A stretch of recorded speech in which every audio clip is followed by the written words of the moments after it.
Good afternoon, Packers fans. Aaron Egler here with your Packers Daily Chat, coming to you live on the Cheesehead TV social channels. It is Friday, people. It is a holiday weekend. I hope you're set to have a fantastic time wherever you are in this world. Please be careful, be safe wherever you are, whatever you're doing, and carry the G at all times, because that's what we do here, along with letting you know where you can get Packers tickets. That's right. You want to go to Ticket King. Go to the link in the description of this video on YouTube to find Ticket King, which has been based in Wisconsin since 1992. Their Green Bay location is just across the street from Lambeau Field on Oneida Street.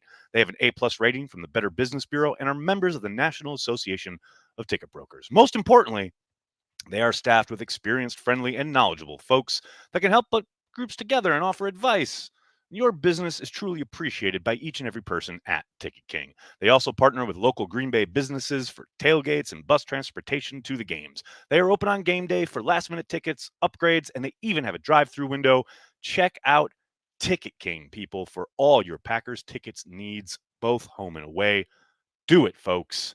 Hope you're all doing well. Good to see everybody in the comments section already mixing it up. As I told you guys yesterday and throughout the week, this will be the last Packers Daily until the second week of July. I am taking next week off. We'll still be creating some content. We'll still be monitoring the world of the green and gold. Obviously, never shut down here at Cheesehead TV, but there will be no Packers Daily next week. And then I will return the following week with the triumphant return of daily Packers trivia here at Cheesehead TV on the YouTube channel. So be ready. Read up, get your Cliff Crystal book out, get your People's Team by Mark Beach, do your research, and get ready for Packers trivia in a couple weeks. It's going to be a lot of fun. What's up, everybody in the comments? Good to see it. Robin, thank you for the super chat. Happy birthday to my guy, Pogs. I saw Pogs is turning 50, the big 5-0. I'm 50. Happy birthday to Pogs, and thank you for the super chat, Robin. Greatly appreciated. Good to see you here late in the day for yourself. Pogs, thank you for the super chat. Turning the big 5-0 tomorrow. Have a great holiday, and thanks for always putting top-notch content. Appreciate everyone's contributions at Cheesehead TV. Thank you, Pogs. You sending us a super chat for your birthday is kind of crazy, but we greatly appreciate it here. Thank you, buddy. I hope you're having a phenomenal time. Hope you have a great weekend and a fantastic birthday. Patrick, what's up, my friend in Canada? How are you, buddy? Hope you're doing well. Thanks for the super chat. I like this new schedule better so I can watch live. Go, Pack, go. That's the whole point. I know some people miss the mornings, and I will still be doing mornings during training camp, but for the foreseeable future, for the regular Packers Daily, this will be the afternoons. That's what we're doing. Oh, Paul says, I believe Paul has been following me on Twitter. Even though he's commenting on Facebook saying, "So you still saying Julio?" I want to believe, my good man, Paul. That's what's known as a joke, my friend. It's a joke. Jason Wilde put out there, I believe, something they were talking about on their radio program the other day, asking who would be the wide receiver with the second most catches. I believe they said, assuming Alan Lazard is wide receiver 1, who will be number 2, or something along those lines. And I jokingly responded, Julio Jones. That was a joke, my friends. I don't think Julio Jones is coming to the Packers. Now, I say that, and who knows? I could end this chat, and there could be the Friday news dump of, the Packers are signing Julio Jones. I don't think that's going to happen. But crazier stuff has happened, so we will see. But no, sir, I do not believe Julio Jones is coming to Green Bay. I would be very surprised. But we'll see. What's up, Lieutenant JFK 420? That is quite the handle. Hope you're doing well. Thanks for checking it out on Twitch, man. Greatly appreciate it. Computer systems at work are down, so I'm getting paid for this today. Michael, that's what I'm talking about. Carry the G, even at work. Got to do it. Shadid, what's up? I'm not going to lie. The Afternoon Packers Daily is going to take some getting used to. I'm right there with you. It's a change in routine for myself. No doubt about it. It is very weird not to have this, feeling the moment I wake up of, I got to get ready for the chat. Like, having it in the afternoon, not going to lie, it's pretty great. I don't hate it. Daniel says they aren't adding anyone this close to the start of camp. I would never say never. I mean, most likely you are right, but I've learned through many trials and tribulations and years of doing this and just being a Packers fan in general. I would never completely dismiss the possibility. Now, do I think you're most likely correct? Yes, I do. I think the chances of them adding someone, especially a major free agent contributor or addition, as Julio Jones would be, I'd be very surprised. I think the odds are low, but never tell me the odds, as Han Solo once famously said. Can't wait till you're affiliate and get some Cheesehead TV emotes. Hey man, you're gonna have to help in that regard, because God knows I don't know what the fuck I'm doing on Twitch, but I will hopefully. I tried to stream a game with our Patreon member the other day, and it was working for a second, then it didn't work, so I got to investigate that. But thank you very much for watching on Twitch, and I just like it because we can actually communicate. We can have a little interaction, because Twitter basically took that functionality away. So what was the point of being live on Twitter? Luke, what's going on, man? Thanks for the super chat.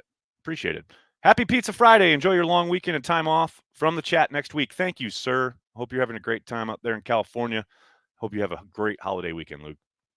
Fun fact about pizza night tonight. My sister is in town with my nephew.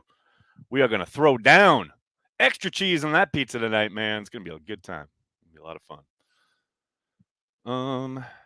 Oh, Graham Hill, what a question. Which Packers player do you think is most looking forward to the London trip? I'm not going to lie. I think it's Aaron Rodgers. He has been on record a few times about wanting to get to play in London, and how he really wanted to kind of end the streak, so to speak, that the Packers had been the only team that hadn't played a regular season game over there. And I'm sure other guys are jonesing for it, but Aaron's talked about it for quite some time now. He really wanted this to happen, and now he's going to get his opportunity. So I'd go with Rodgers there. Em, what's up, man? Thanks for the super chat. Enjoy your well-deserved week off, Nags. Thank you, Em. Greatly appreciated, man. See you in a couple weeks at Happy Hour.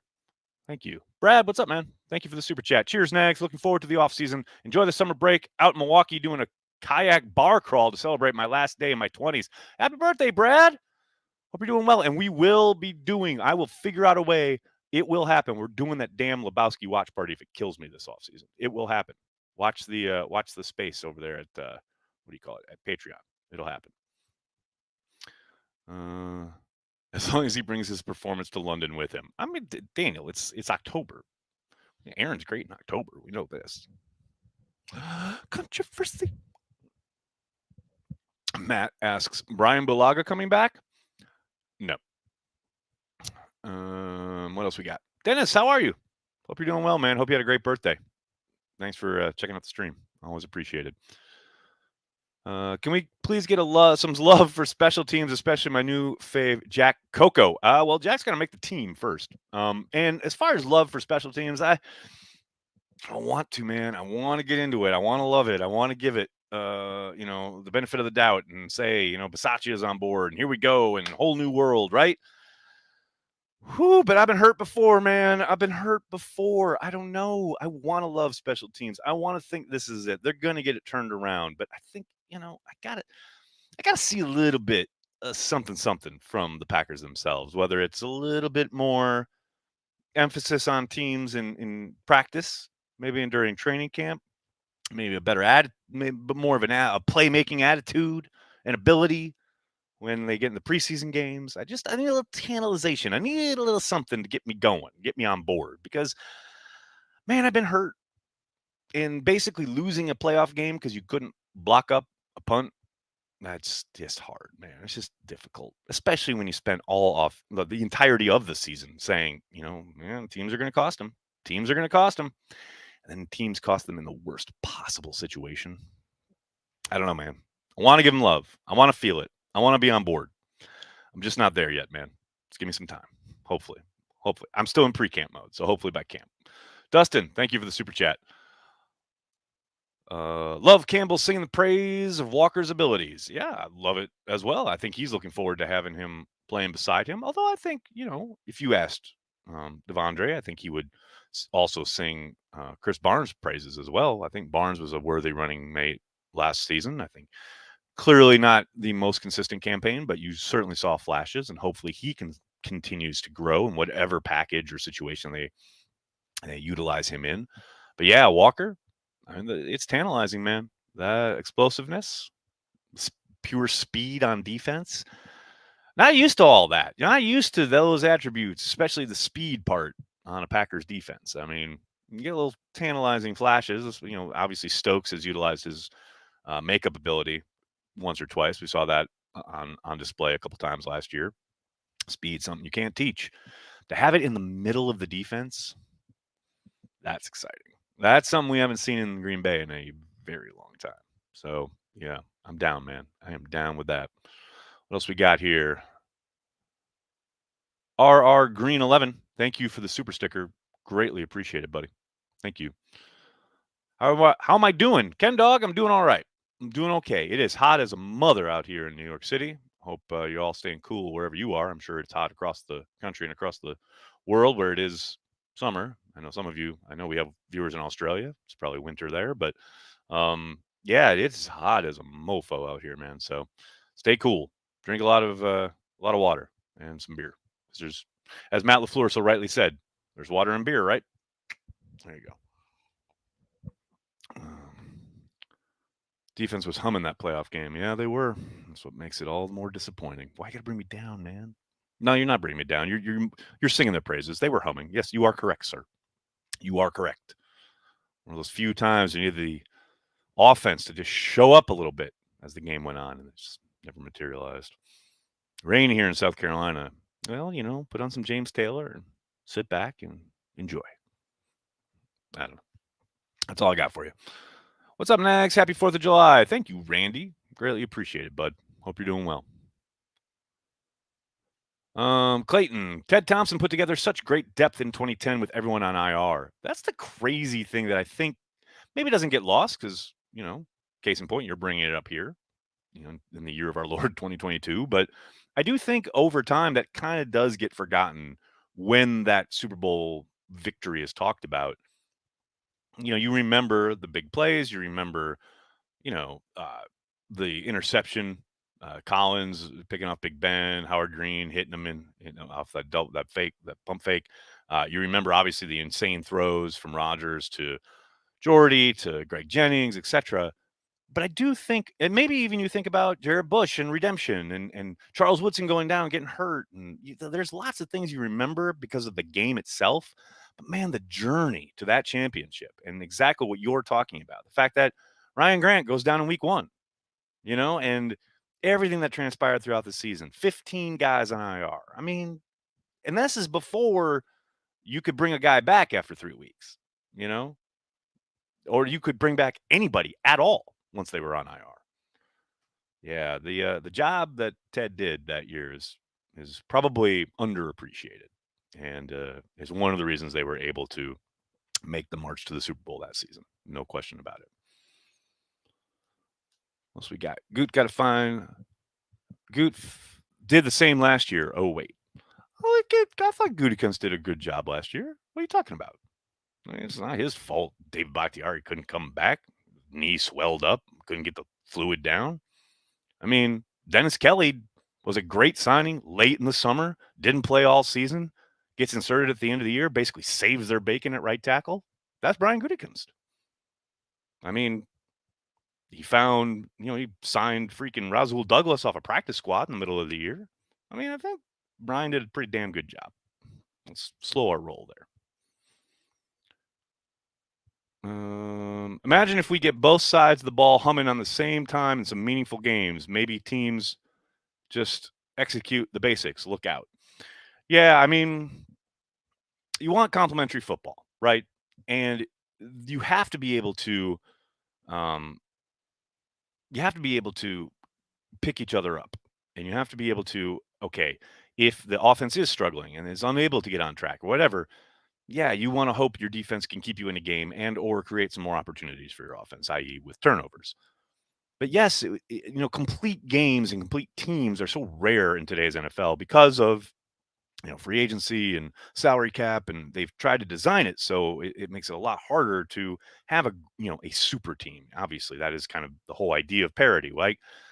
But I think, for the most part, and this is the thing that people come at me about when I'm so despondent about the idea of, the Packers had their two best shots these last two seasons and blew it, because those were two really excellent, deep, talented teams with home field advantage. And they the bed. So, it would be nice to see a team that had kind of firing on all cylinders on both sides of the ball.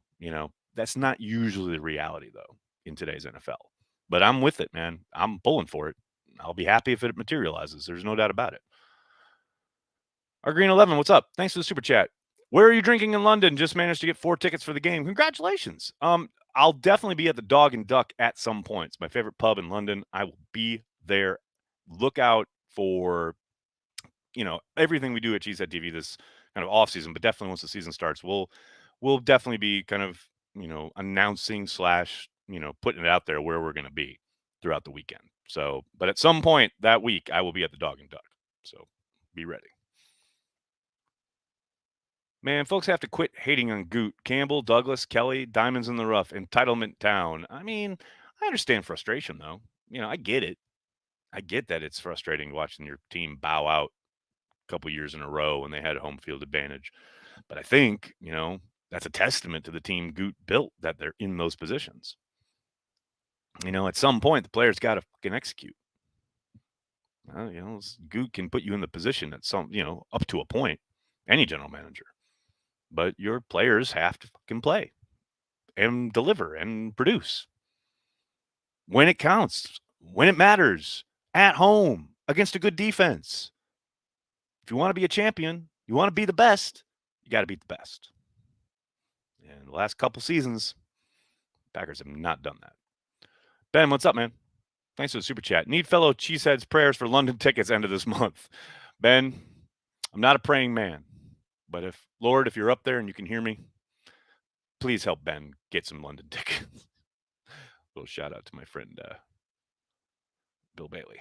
Moises, what's up? Thanks for the super chat. Missed my last super chat. You're still the man. Moises, I didn't see it, buddy. Let me see. I'm scrolling back. Here we go. Assuming everyone is healthy, who is the starting right tackle for the Pack? Last O-line question, I promise. Oh, I would assume now to your caveat, if everyone is healthy, it's Yosh Nijman. But that's assuming David Bakhtiari's in the mix. If Bakhtiari's not there, I think it's a battle at camp and let the chips fall where they may. But if Bakhtiari's up and ready, then I think it's Yosh. That's my guess right now, sitting here on July 1st. We shall see how it actually plays out. Do I foresee a good game on October 16th versus the New York Jets? Those are the tickets I got in the Brown County drawing. Oh, that's so cool that they still do that. Do I foresee a good game? I foresee a tough game, actually.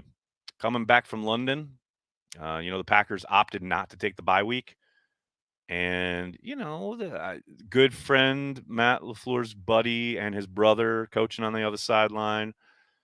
I think the Jets will be up for that one, and it has all the potential. And now I don't really believe in this per se, but it has all the potential for a letdown game. I think that's what Vegas will try to tell you. I think the Packers should win, but yeah, I think things could get ugly. I'm not so sure that's going to be a pretty one. Let's put it that way. Jenkins at left guard. I doubt Jenkins is going to be ready, but yes, if everyone's healthy, I think they put him at left guard, and they kick Yosh out at right tackle. That's my guess right now, but we'll see. I think they really love Jenkins at guard.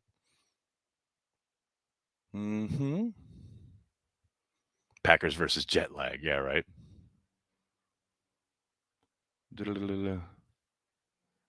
What else we got?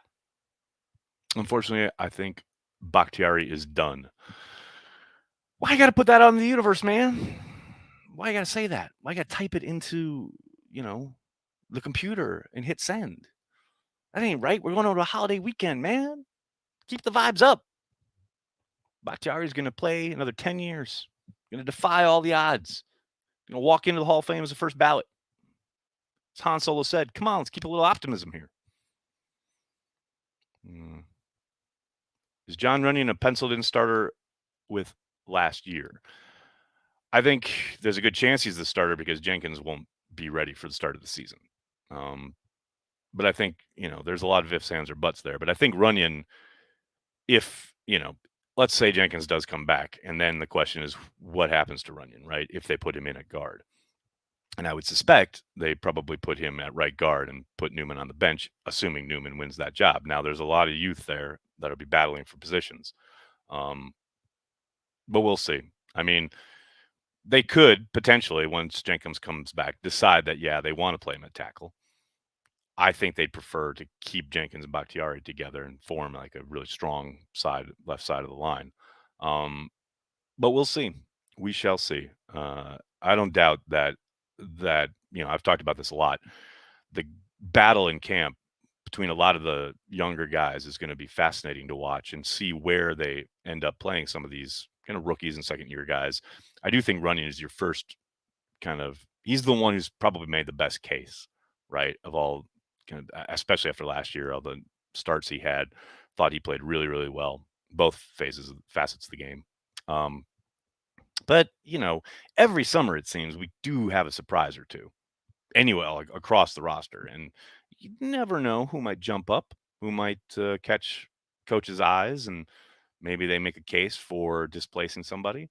But I do think Runyon has kind of as close to solidified his kind of case, so to speak, as anyone along that interior.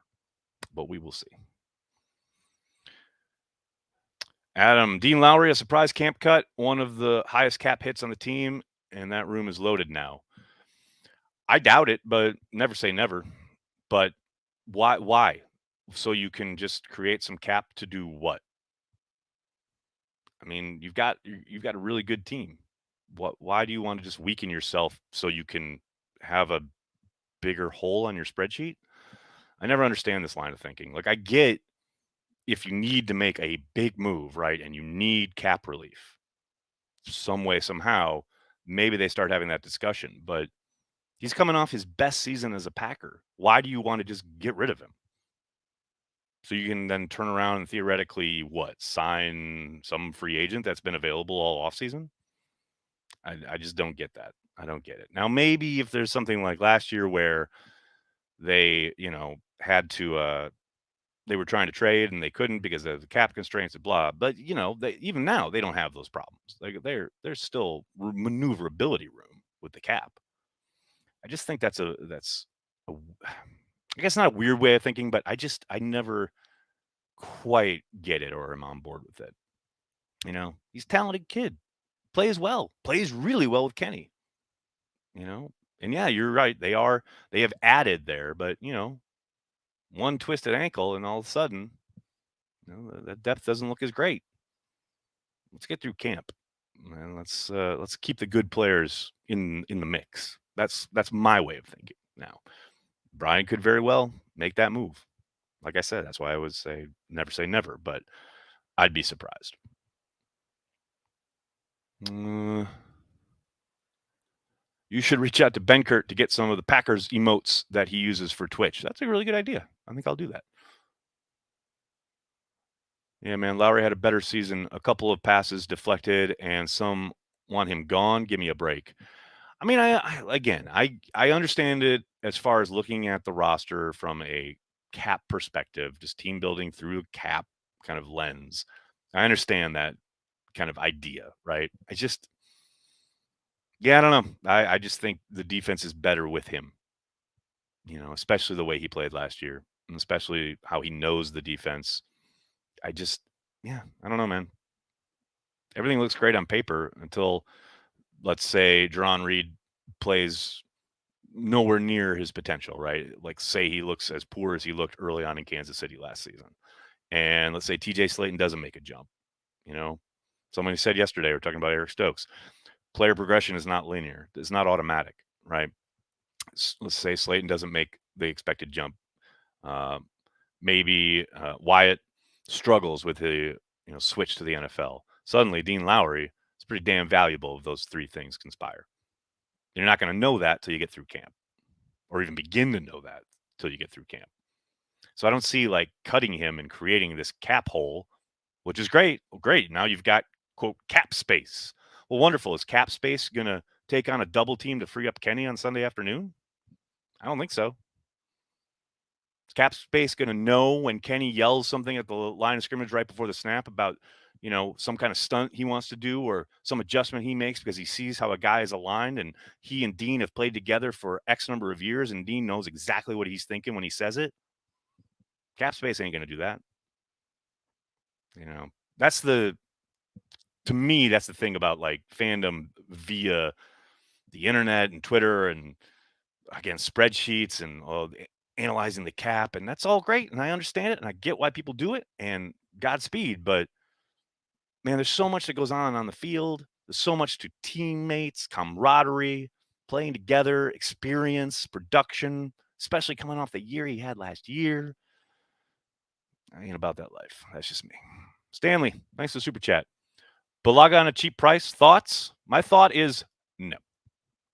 I love it for, sentimental reasons, but the guy can't stay on the field. He couldn't stay on the field with the Chargers, couldn't stay on the field with the Packers. You think he's going to magically get healthier and stronger and better because he's another year older? Nah, that ship sailed. Dallas is going to get Balaga. Gary, that's probably a really good possibility. No doubt about it. I want to leave you guys right now with a thought from Isaiah Jones. Jesus is king. Thanks, Isaiah, for bringing that to our attention. And with that, I'm going to head off into the weekend because God knows I need a beer. I hope you're all doing well. Hope you all have a safe holiday. Please do me a monster favor. Hit like on the video, subscribe to the channel, and don't forget, if you subscribe, then you'll know when we're live doing Packers trivia in a couple weeks. So, get ready, do your research, get ready for Packers trivia, take a breath, go outside, touch some grass, feel the wind on your face for a week, and then come back ready to go. Pre-camp will be in full swing and get ready for training camp. Thanks so much, everybody. Please, please, please hit like, hit subscribe, and tell your friends and tell your family. Cheesehead TV, we are devoted to Green Bay Packers fans worldwide. Thanks a lot, everybody. Have a great weekend. Go Pack Go.